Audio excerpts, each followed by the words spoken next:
Bismillah, alhamdulillah, wassalatu wassalamu ala sayyidina wa maulana rasulillah sallallahu alayhi wa sallam. Mes frères et mes sœurs, pour compléter le sujet d'hier,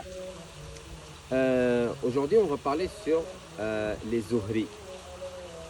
On ne va pas compliquer la chose pour vous. Le zuhri, tout simplement, c'est quelqu'un qui a des caractéristiques spirituelles un peu spéciales.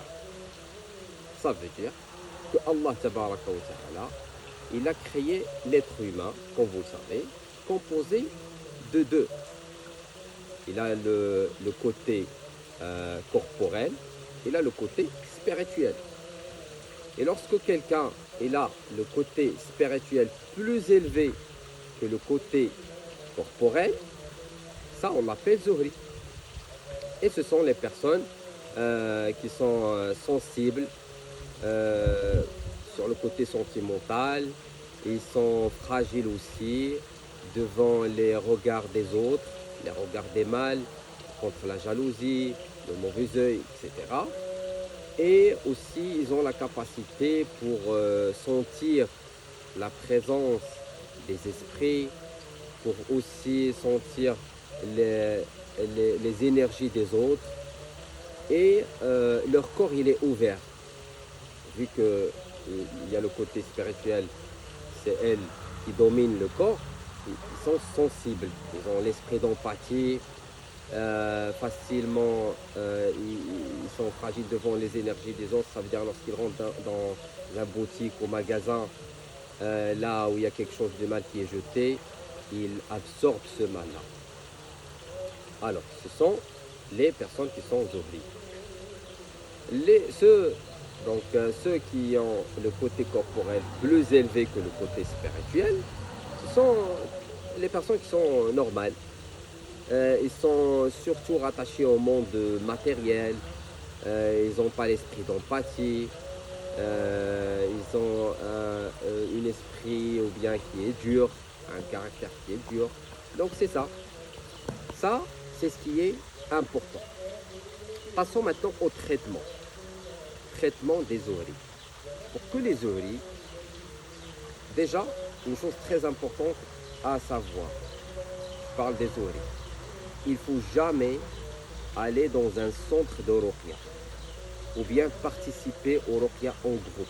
Il faut l'éviter, jamais. Ou bien participer ou faire des séances de captage. Ça, il faut l'éviter au maximum.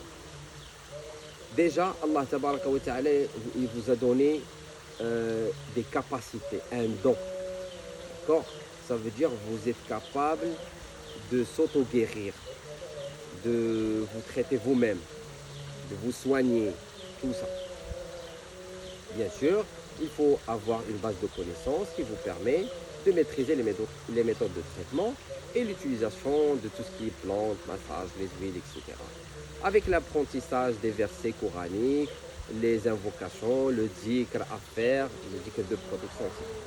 À savoir qu'il y a 3 niveaux pour le traitement des eaux. Il y a la phase de nettoyage, pour nettoyer le corps, la partie interne et externe, et le côté de protection, travailler sur la protection du corps pour se protéger contre toutes sortes de mal qui viennent du monde invisible. Et le 3e niveau, c'est le niveau de la lumière. À ce moment-là, lorsque vous arrivez à ce niveau-là, il n'y a plus de mal. Vous parlez plus de tout ce qui est mauvais œil, djinn, sorcellerie, quoi que ce soit. Non. Après, vous serez connecté au monde de la lumière.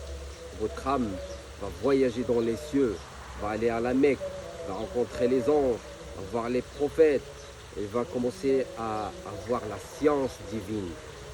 Ça, c'est le niveau souhaité. C'est pour ça qu'il faut savoir qu'il n'y a pas que du mal dans cette vie.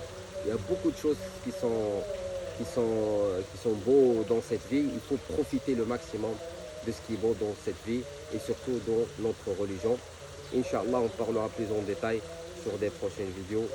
Wassalamu alaikum wa rahmatullah.